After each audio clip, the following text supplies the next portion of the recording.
ಪ್ರಕೃತಿ ಎಷ್ಟು ವಿಶೇಷವಾಗಿರುತ್ತೆ ಅಂದ್ರೆ ನಾನು ಯಾವಾಗಾದ್ರೂ ಈ ತರ ಎಲ್ಲಾದ್ರೂ ಟ್ರಾವೆಲಿಂಗ್ ಮಾಡ್ಬೇಕಾದ್ರೆ ಅನಿಸ್ತಾ ಇರತ್ತೆ ಪ್ರಕೃತಿ ನಮಗೆ ಎಷ್ಟು ವಿಷಯಗಳನ್ನ ಪ್ರತಿ ಕ್ಷಣದಲ್ಲೂ ತಿಳಿಸ್ಕೊಡ್ತಾ ಇರತ್ತೆ ಅಂತ ಹೇಳಿ. ಇವತ್ತು ಹೀಗೆ ಎಲ್ಲೋ ಟ್ರಾವೆಲ್ ಮಾಡ್ಬೇಕಾದ ಅನಿಸ್ತಾ ಇತ್ತು. ಎಷ್ಟು ಸ್ವಚ್ಛವಾಗಿರೋ ಗಾಳಿ, ಎಷ್ಟು ಸುಮಧುರ ಆಗತ್ತೆ ಈ ಒಂದು ವಿಶೇಷವಾಗಿರ್ತಕ್ಕಂತ ಒಂದು ತಂಪಲ್ಲಿ ಕೂತ್ಕೊಳ್ಬೇಕು ಅಂದ್ರೇನೆ ಒಂದಂತ ಹಿತ ನೀಡುತ್ತೆ.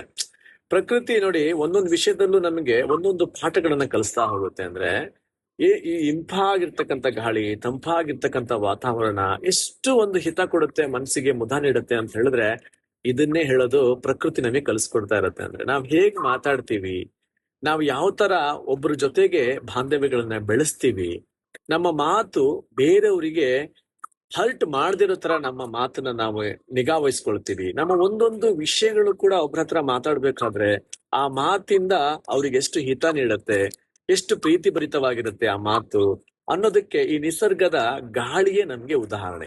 ನೋಡಿ, ಗಾಳಿ ನಮ್ಗೆ ತಂಪಾಗಿದ್ರೆ ನಾವಲ್ಲೋ ಕೂತ್ಕೊಂಡು ಧ್ಯಾನ ಮಾಡ್ಬೇಕು ಅಂತ ಅನ್ಸುತ್ತೆ, ಸ್ವಲ್ಪ ಹೊತ್ತು ವ್ಯವಹರಿಸೋಣ ಅಂತ ಅನ್ಸುತ್ತೆ, ಸ್ವಲ್ಪ ಹೊತ್ತು ವಿವರಿಸೋಣ ಅಂತ ಅನ್ಸುತ್ತೆ, ಸ್ವಲ್ಪ ಹೊತ್ತು ನಡ್ಕೊಂಡು ಎಲ್ಲಾದ್ರೂ ಒಂದ್ ಸ್ವಲ್ಪ ವಾಯು ವಿಹಾರಗಳನ್ನ ಮಾಡೋಣ ಅಂತ ಅನ್ಸುತ್ತೆ. ಯಾಕೆ ಬಿರುಗಾಳಿಲದ ಅನ್ಸೋದಿಲ್ಲ?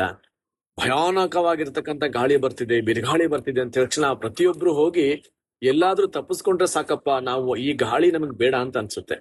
ಅದೇ ನಮ್ಮ ಕಠೋರವಾಗಿರ್ತಕ್ಕಂಥ ಮಾತಿರ್ಬೋದು, ಇನ್ನೊಬ್ರಿಗೆ ನೋವು ತರುವಂತ ಮಾತುಗಳಿರ್ಬೋದು, ಇನ್ನೊಬ್ರಿಗೆ ನೋವು ತರುವಂತ ನಮ್ಮ ಚಟುವಟಿಕೆಗಳಿರ್ಬೋದು, ಇದ್ಯಾವುದು ಕೂಡ ಯಾರಿಗೂ ಮುದ ನೀಡೋದಿಲ್ಲ, ಸಂತೋಷ ನೀಡೋದಿಲ್ಲ, ಆನಂದ ನೀಡೋದಿಲ್ಲ.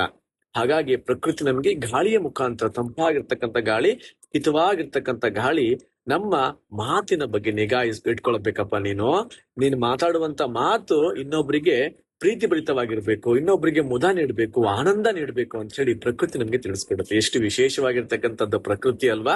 ಪ್ರತಿ ಒಂದು ಕ್ಷಣದಲ್ಲೂ ಕೂಡ ಈ ಪ್ರಕೃತಿಯನ್ನ ನೋಡಿ ಕಲಿಯುವಂಥದ್ದು ನಾವು ಸಾಕಷ್ಟು ಇದೆ ಅಂತ ಹೇಳ್ತಾ ಇವತ್ತಿನ ಮಾತನ್ನು ಮುಗಿಸ್ತಾ ಇದ್ದೀನಿ. ನಮಸ್ಕಾರ.